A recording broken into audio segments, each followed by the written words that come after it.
Itu kesalahanmu karena tidak membunuh saja perempuan itu, Davina. Kenapa kau malah menyalahkan aku? Safea berjalan mondar-mandir di ruang tamu rumahnya.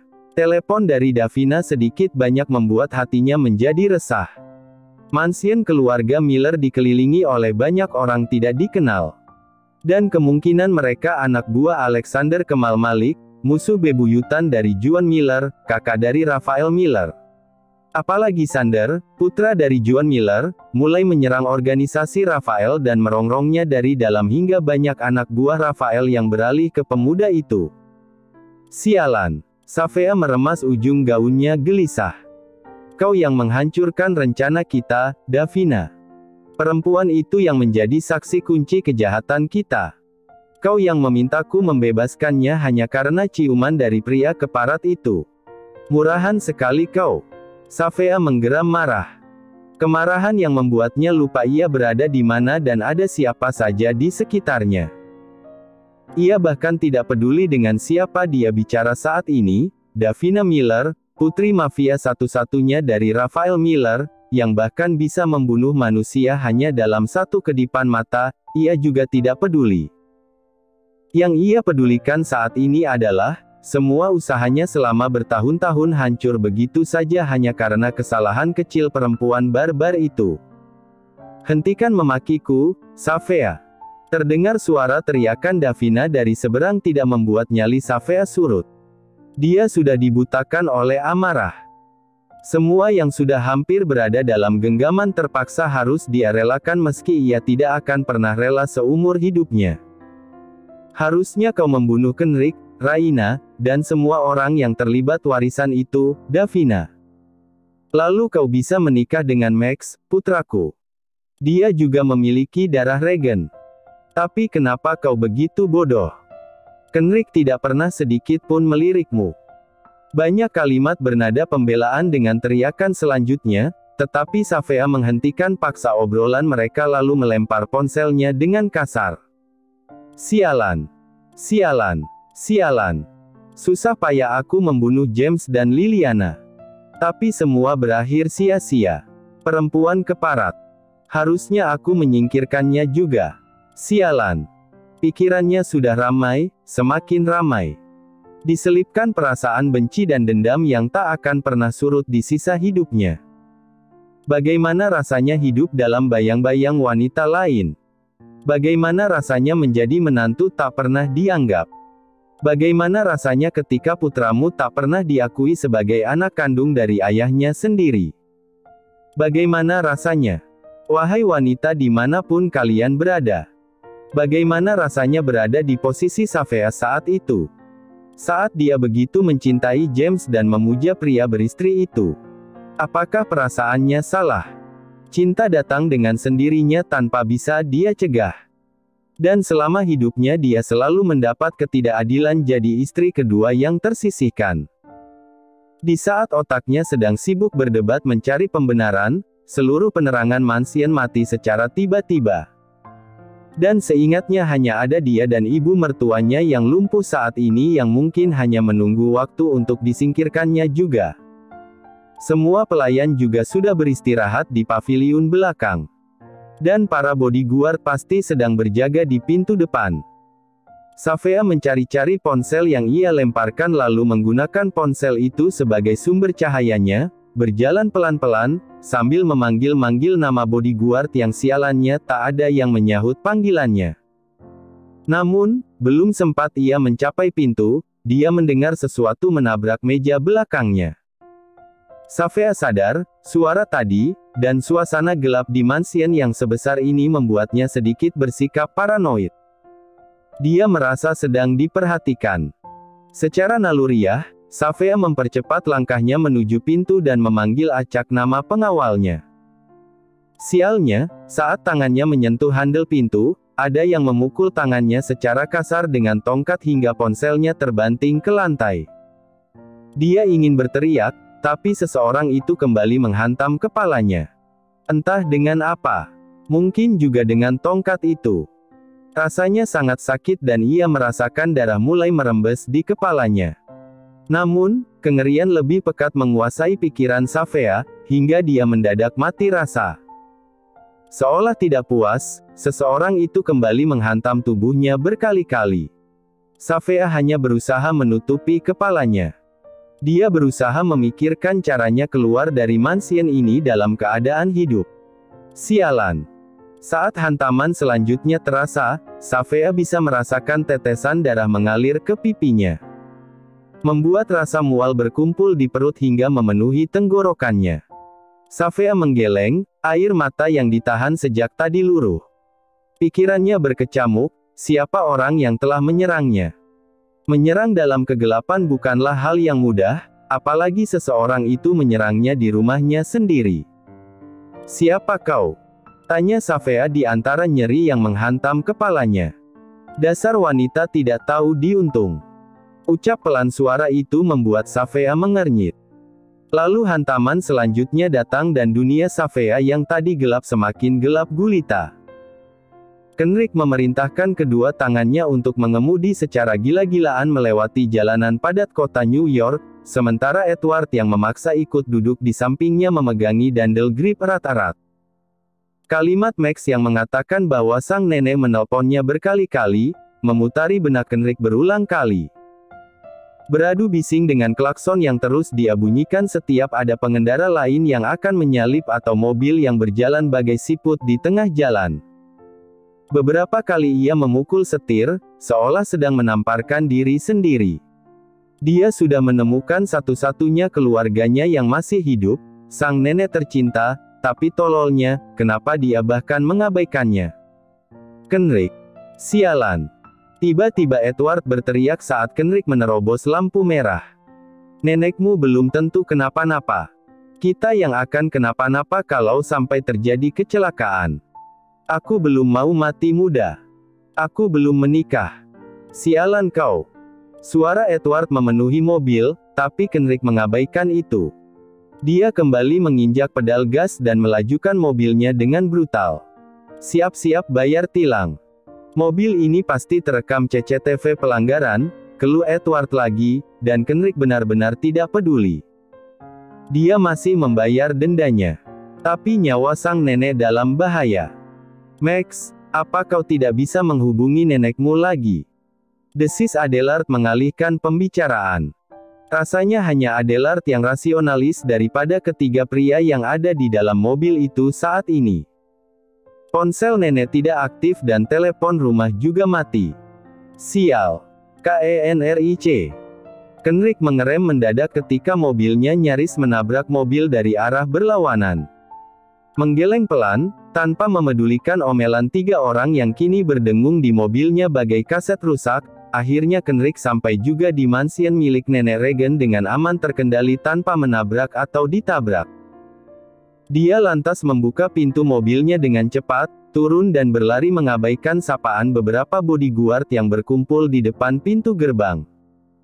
Ia bahkan tidak memedulikan mesin mobil yang masih menyala ataupun Edward dan Adelard, serta Max yang bahkan belum sempat melepas seatbelt. Seluruh organ di badan Kenrick seakan kompak dengan otaknya, mendahulukan sang nenek dari apapun. Begitupun dengan Max. Pria itu ikut berlari menyusul Kenrick dengan mulut komat kamit, mengucapkan segala macam doa yang ia bisa, agar Tuhan menjaga sang nenek dari kegilaan sang mama. Selama ini neneknya lah yang merawatnya, mendidiknya, hingga Max menjadi seperti sekarang. Pria berumur awal 30-an itu berhenti sejenak saat mendapati Kenrick berdiri mematung di depan pintu. "Kenrick, lampu mansion mati. Apakah tidak ada pengawal di dalam rumah?" Max menggeleng. Setiap malam, para pelayan kembali ke paviliun dan para pengawal hanya menjaga di pintu gerbang. "Di mansion hanya ada kami berempat."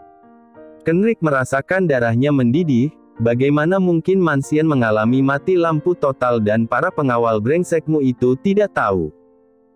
Kenrick menendang pintu mansion itu dengan keras untuk meredam niat menghajar siapapun orang di sekitarnya secara membabi buta. Max segera berlari ke arah tempat semua saklar lampu utama berada lalu menyalakan lampunya. "Nenek." Mata Kenrick membelalak. Rasa mual mulai menguasai kerongkongannya. Rasanya ia tidak percaya, tepat tak jauh dari pintu utama mansion, sang nenek duduk di kursi roda dengan tongkat bisbol berlumuran darah di tangannya, dan tubuh Safea yang tergeletak di bawah kursi rodanya. "Nenek!" Wanita tua itu mendonggak, seketika matanya berkaca-kaca. Tangan keriputnya menggapai Kenrick dengan tubuh bergetar hebat. Kemudian, Ernest Ersel menangis, meraung, sambil mengarahkan dua tangan ke arah mereka. "Kenrick, Max." Dengan lembut dan hati-hati Kenrick meraih tangan Ernest. Sejenak Kenrick memejamkan mata dan berlutut di depan kursi roda sang nenek, menghalau rasa mual yang semakin menjadi-jadi. "It's okay, Nek. Kenrick sudah ada di sini." Pria itu mengelus lembut pipi keriput Ernest, takut akan mengantarkan rasa terkejut pada wanita itu. "Nenek telah. Sat. Nenek istirahat dulu, kita bicara lagi nanti, oke, Max." Max mengangguk lalu tersenyum kecil, "Nenek tidak membunuh Mama. Mama hanya pingsan. Max akan panggilkan dokter. Nenek istirahat saja dulu bersama Kenrick, Max akan menyusul nanti." Ernest mengangguk perlahan. Wanita tua itu tidak lagi berupaya menjelaskan apa yang terjadi, ia hanya menangis sambil menggenggam tangan Kenrick. Susah payah, Max menghalau rasa bersalah namun gagal. Rasa itu berhasil memeluk seluruh tubuh Max. Sangat erat, sampai rasanya dia akan pingsan saking susahnya bernapas, dan semua karena kesalahan sang mama. 1 minggu setelah tertangkapnya Safea dan komplotannya, Davina, serta Raphael Miller, Kenrick berhasil mengembalikan nama baik dan terbang ke Indonesia ditemani oleh Max dan Ernest Ersel. Semuanya kembali berada di tempat masing-masing dan berjalan sebagaimana mestinya. Safea, Davina, dan Raphael akan menjalani masa hukuman setelah persidangan mereka yang akan digelar bulan depan. Meski saat ini mereka bertiga sudah ditahan di penjara Sing Sing, yang terletak sekitar 30 mil di sebelah utara New York City. Bukti-bukti juga sudah ditemukan, termasuk senjata yang digunakan, rekaman CCTV, hasil percakapan, maupun pesan yang dikirimkan oleh para penjahat itu kepada orang kepercayaan mereka yang menjadi eksekutor atau bahkan oleh para korban. Safea sendiri tertangkap oleh nenek Ernest. Teriakan kemarahannya malam itu menjadi bumerang untuknya. Bagaimana tidak? Dia mengabaikan Ernest yang meskipun lumpuh tapi tidak tuli dan pikun. Wanita tua itu dengan tubuh bergetar menahan rasa takut dan amarah, melajukan kursi rodanya menuju ke tempat saklar lampu utama, dan mematikan semuanya. Tidak akan ada yang tahu, karena semua pelayan sudah beristirahat di paviliun belakang setelah makan malam, dan para bodyguard tidak akan ada yang mendekati mansion, karena memang di malam hari tugas mereka hanya di pintu gerbang. Kecuali, jika ada panggilan mendesak dari mansion utama. Dengan bersenjatakan tongkat bisbol milik Max, dia melajukan kursi rodanya dalam gelap dan memukulkannya ke Safea. Bertahun-tahun hidup dalam kegelapan setelah suaminya meninggal, membuat kedua mata Ernest terbiasa dengan keadaan gelap. Berbeda dengan Safea yang memang menderita retinitis pigmentosa. Wanita itu sama sekali tidak bisa melihat dalam gelap. Itulah kenapa Ernest lebih dahulu mematikan saklar lampu sebelum melumpuhkan Safea. Setelah menempuh selama hampir 25 jam perjalanan, mereka tiba di Bandara Soekarno-Hatta, Jakarta. Jack sudah menunggu di bandara beberapa jam yang lalu. Pria itu tetap berada di Jakarta untuk menjaga Raina dari kejauhan. Karena sejak insiden video ciuman mesra majikan prianya itu, Raina menghindari Jack dan semua bodyguard dari Kenrick. Wanita itu memilih tinggal di villa yang berada di luar kota, bersama sahabatnya, Rose. Tidak butuh waktu lama untuk mereka sampai di apartemen Kenrick yang ada di Jakarta. Pria itu segera merebahkan tubuhnya begitu mereka tiba. Galau. Tentu saja. Sudah beberapa minggu dia tidak bertemu dengan istrinya tanpa komunikasi sama sekali. Hanya Jack yang rutin memberinya kabar tentang keadaan Raina melalui foto-foto candid yang pria itu kirimkan. Ah, Semestinya mereka masih menikmati manisnya pernikahan, menapaki berbagai tempat yang sudah wanita itu tentukan di luar negeri dengan luapan kebahagiaan. Akhirnya, meski tanpa restu dari orang tua salah satu pihak karena Kenrick mengira sudah tidak lagi punya keluarga, mereka bisa menyatukan cinta dalam ikatan suci pernikahan. Harusnya, sebelum kemudian tanpa penjelasan, wanita itu memblokir nomornya hanya karena berita yang belum tentu bisa dipertanggungjawabkan kebenarannya. Hela napas panjang berulang kali Kenrick lakukan. Mencoba untuk tenang, sambil dirinya menggenggam erat-erat ponsel di tangan. Sial. Satu-satunya kata yang mampu dikeluarkan Kenrick ketika pikirannya buntu karena tidak tahu apa yang harus ia lakukan. Kenrick mengacak-acak kasar rambut bagian depannya, menyalurkan rasa lelah sekaligus kesal. Dia ini, benar-benar payah dalam menghadapi wanita. Sang nenek datang mendekat lalu mengusap kepalanya perlahan, nenek yang akan bicara pada Raina. Bagaimana? Kenrick menahan napas untuk beberapa saat, sebelum kepalanya menggeleng pelan, kita pikirkan besok, Nek. Maksud aku, kita baru saja sampai, nenek juga pasti lelah. Hernes berhasil mengikis jarak dan meraih satu tangan Kenrick. Sekeras apapun pria itu berusaha menyembunyikan rasa tidak percaya diri, kekhawatiran, dan ratusan, bahkan puluhan pikiran buruk lainnya, sudah diketahui Hernes. Semua masalah suami istri harus lebih cepat diselesaikan lebih bagus, kata Hernes sambil tersenyum lebar, nenek juga ingin kenal sama Mama Raina dan keluarga mereka. Kenrick mengerjap dan Hernes menangkup pipi sang cucu dengan sangat lembut, jangan takutkan apapun kalau kau merasa benar, sayang. Kenrick mengangguk, lalu membawa satu tangan Hernes untuk ditangkupkan ke pipinya lalu menciumi tangan keriput itu berulang kali. Aku tidak takut apapun karena ada, nenek. Kau merayu nenekku. Dari tempatnya berdiri, di ambang pintu, bersandar dengan tangan bersedekap, senyum Max kian mengembang kala ia melihat wajah bahagia sang nenek bersama sosok yang dirindukannya selama ini. Kenapa nenek membagi kasih sayang nenek untuk pria arogan ini, Nek? Kedua pria arogan ini cucu nenek. Kemarilah Max. Ya Tuhan. Kalian mirip sekali dengan James saat merajuk. Max mendekat lalu ikut bersimpuh di depan sang nenek. Sekali lagi, Hernes mengambil satu tangan Kenrick dan Max lalu menaruh jemari mereka yang bertaut ke dadanya. Lalu, Max, kapan kau juga akan membawa wanita ke hadapan nenek? Nenek sudah tua. Nenek ingin melihatmu melamar seorang wanita dan menyaksikanmu menikah. Duduk berlutut di hadapan Hernes, Kenrick melirik Max yang juga tengah meliriknya. Mendadak udara di sekitar terasa tegang. Ketika tatapan dari dua pria itu beradu tajam. Nenek Hernes menatap kedua cucunya bergantian, merasakan ada yang tidak beres di antara mereka berdua.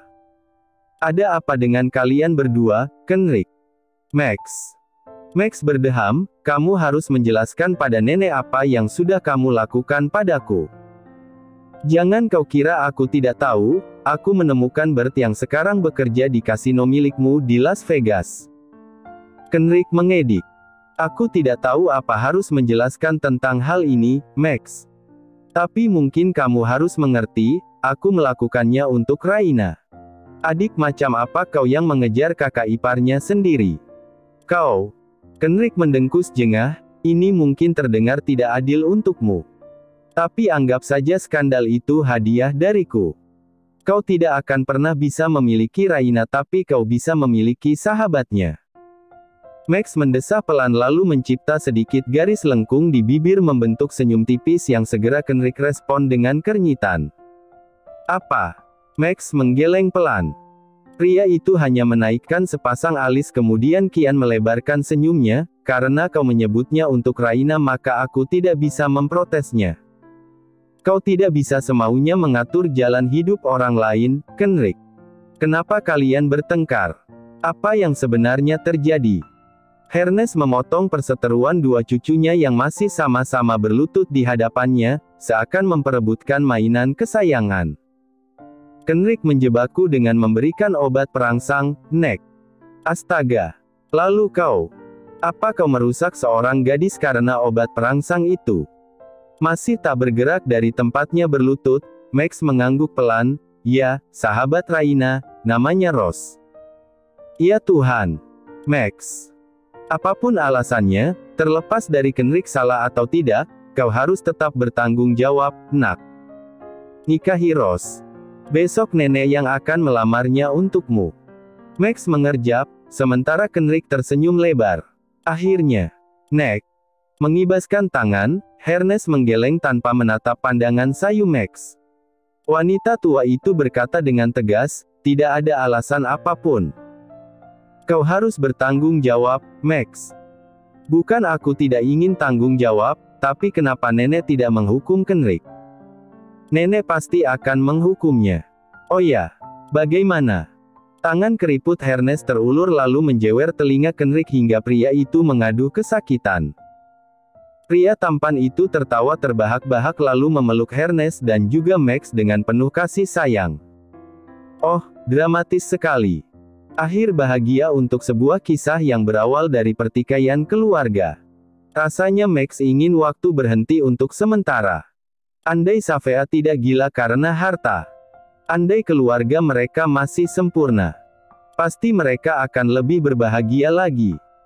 Namun, biar bagaimanapun kejamnya Safea, wanita itu tetap ibunya, ia tidak akan pernah membenci wanita itu. Karena Safea tercipta untuk menjadi iblis bagi seseorang yang mengusik hidupnya dan menjadi malaikat untuk seseorang yang tak menjadi racun di hidupnya. Sayang. Raina menoleh. Ia menatap tanpa ekspresi pada Kenrick yang tengah berdiri di ambang pintu dengan sebuah senyum lega di wajahnya. Neneknya sedang berbicara dengan Mama Safira di bawah. Sedang dirinya sudah tidak sabar untuk bertemu dengan istrinya. Kenrick berjalan dengan cepat menghampiri Raina. Pria itu langsung merengkuh Raina ke dalam pelukan sembari mengecup puncak kepala istrinya berulang-ulang. Terima kasih Tuhan. Terima kasih. Mama bilang kamu sakit. Apa karena kamu merindukanku, sayang? Karena aku sangat merindukanmu. Raina tidak merespon. Kenrick melepaskan pelukannya dari Raina. Apa yang kau rasakan? Pria itu menangkup kedua pipi istrinya lalu mengecup bibir kemerahan itu lembut. Sakit. Bagian mana yang sakit? Tatapan Kenrick terlihat khawatir. Sayang. Tolong katakan padaku, mana yang sakit? Aku akan membawamu berobat ke luar negeri. Hatiku. Kedua alis Kenrick bertaut dalam, maksudnya. Raina memberikan ponsel di tangannya pada Kenrick dengan kasar. Pria itu menerima ponsel istrinya tersebut lalu melirik sejenak pada Raina sebelum memutar video itu kemudian tertawa terbahak-bahak. Kenapa kau tertawa? Jadi kau cemburu? Aku tidak cemburu. Sayang. Aku bahagia jika kau cemburu. Itu tandanya kau sangat mencintaiku. Pergi dari sini, sayang. Pergi dari hidupku. Ini tidak seperti yang kau kira. Aku memiliki versi lengkapnya, Raina. Omong kosong. Kenrick terkekeh kecil lalu membuka ponselnya, menunjukkan video CCTV yang sebenarnya saat Davina datang ke kantornya. Davina berusaha memprovokasimu agar meninggalkan aku. Padahal kenyataan yang sebenarnya tidak seperti yang kau pikirkan itu. Aku tidak memikirkan. Tapi aku melihatnya. Kau sudah menciumnya, Kenrick. Kau sudah menciumnya. Raina histeris, ia memukuli dada Kenrick di tengah raung tangisnya. Aku di sini mengandung anakmu dan kau mencium wanita lain. Brengsek kau, Kenrick. Brengsek, kau. Kenrick terdiam. Ia membeku di tempat, matanya mengerjap. Kau apa? Hamil?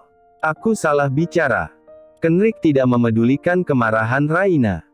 Seketika pria itu membawa istrinya ke dalam pelukan. Hatinya membuncah bahagia. Wanita itu tidak menolak tapi terus memukuli dada Kenrick membabi buta. Berhenti menggerakkan tanganmu. Itu akan menyakiti dirimu sendiri, sayang. Aku benci padamu, Kenrick. Dan aku sangat mencintaimu. Astaga. Aku tidak menyangka aku hamil anakmu. Dasar pria brengsek. Mesum. Tanpa sadar suara Raina kembali meninggi dan Kenrick menyatukan kening mereka. Sudah. Aku minta maaf. Aku tidak akan mengulanginya lagi. Aku janji. Raina mengganti pertemuan kening mereka dengan pelukan. Dia menyandarkan wajah di dada Kenrick dan pria itu menaruh ujung dagu di puncak kepala istrinya. Tapi aku jijik melihat bibirmu. Lalu aku harus bagaimana lagi, sayang? Keluh Kenrick dengan nada suara memelas. Cuci. Aku tidak mau bibir itu bekas bibir wanita lain. Ya Tuhan. Ini sudah beberapa minggu yang lalu, Raina. Suara Kenrick tidak berubah, tetapi dari pelukannya yang mengerat, sepertinya pria itu tampak gemas dengan perilaku istrinya. Aku tidak peduli. Sabar Kenrick, sabar. Istrimu sedang hamil. Hanya kalimat itu yang terus diputar otaknya bagai mantra. Cuci. Kenrick melepaskan pelukan mereka lalu kembali menangkup pipi istrinya dengan sangat lembut. Aku sudah mencucinya setiap hari waktu aku mandi, sayang. Aku juga sudah menggosoknya. Lalu aku harus apa lagi? Terserah. Kalimat ajaib yang selalu diucapkan wanita saat merajuk. Membuat Kenrick berulang kali harus menghela napas panjang. Akhirnya, tak lama kemudian, Kenrick memunculkan senyum lebar tanpa gigi, seraya menarik badan Raina lebih dekat lagi. Perlahan, pria itu menunduk lalu berupaya menghapus kemarahan Raina dengan bibir. Tarian Lituah yang berupaya meyakinkan, bahwa tidak ada yang perlu dia khawatirkan. Tanpa usaha yang berlebihan dari Kenrick, perlahan Raina meluluh, dalam ciuman itu. Rose mematung. Di hadapannya kini tidak hanya ada Raina, tapi juga Kenrick, Max, dan juga seorang wanita tua yang duduk di atas kursi roda. Perlahan, Rose memandang Max yang berdiri di samping sang nenek. Diam-diam dia menebak-nebak, apa yang sedang dipikirkan pria itu saat ini. Namun Rose tidak mampu menebak apapun. Cara Max memandangnya sama sekali tidak terbaca. Rose, nenekku ingin bertemu. Ucap Max tiba-tiba. Dia ingin.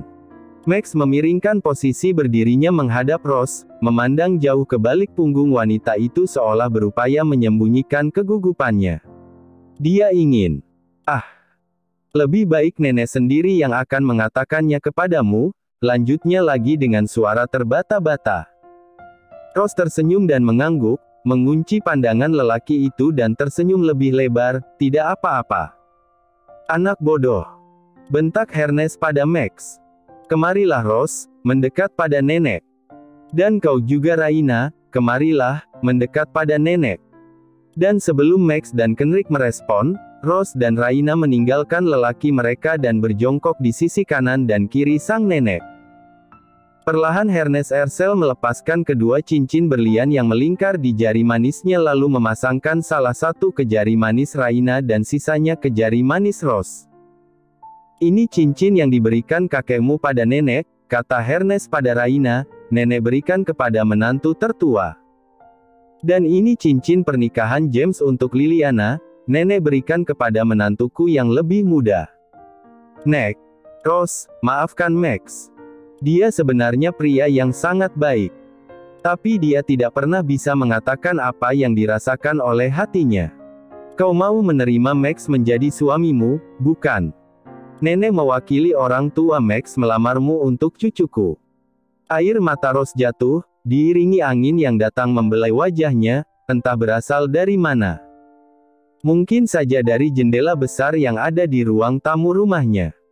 Dan angin itu menerbangkan rambut Max ke wajahnya. Bisa jadi, itu hanya kebetulan, tetapi Rose lebih suka pada pemikiran, Max memang jodoh yang dikirimkan Tuhan untuknya. Wendy melihat Vanessa yang mencelupkan kain ke dalam air. Wanita itu memerasnya lalu mengusapnya ke sekujur tubuh Damian. Tuhan sudah menjawab doa-doa mereka dan 2 hari yang lalu Damian tersadar dari koma. Namun begitu sadar pria memanggil-manggil nama Vanessa. Entah, mungkin di dalam ingatan Damian terakhir kali, adalah teror Davina yang memberikan padanya satu buah tangan Vanessa. Atau mungkin di dalam tidur panjang pria itu selalu memimpikannya Vanessa.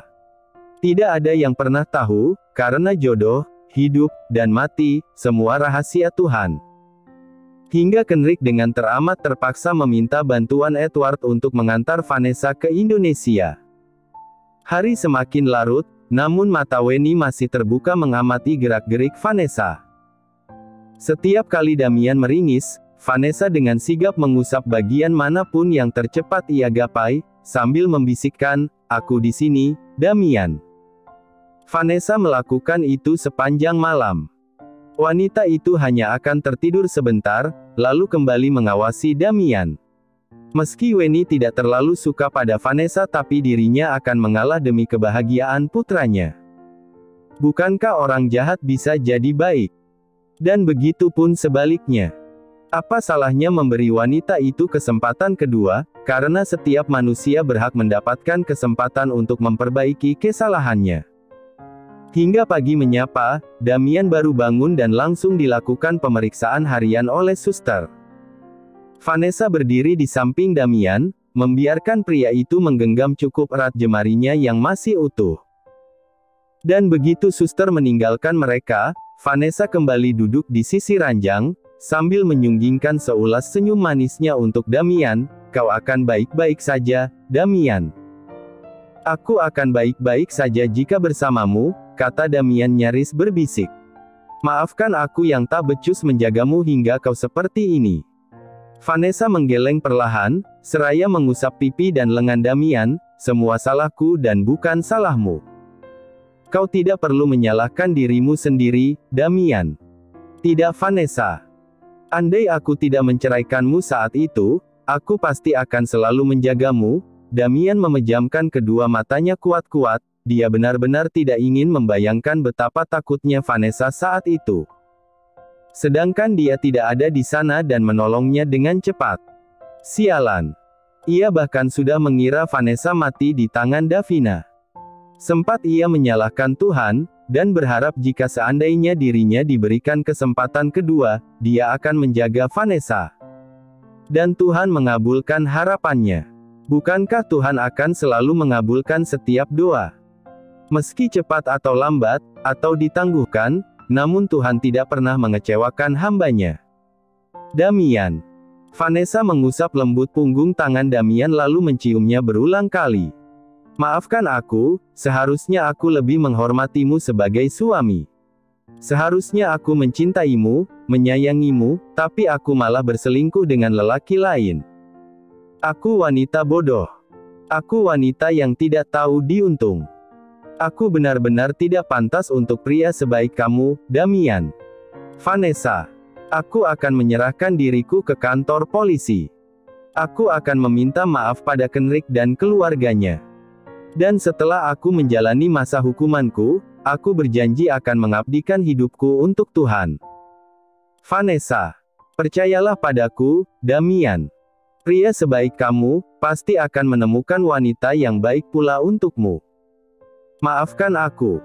Tidak menunggu waktu lama, Vanessa menunduk. Mengecup kening Damian dalam-dalam, lalu meninggalkan pria itu dalam keheningan. Untuk sesaat, Damian memandang ke arah pintu, berharap bayangan Vanessa kembali muncul, lengkap dengan senyum khas perempuan itu untuknya. "Aku mencintaimu Vanessa," desis Damian dalam hati tanpa suara. Akhirnya, My Hot Sugar Daddy selesai juga.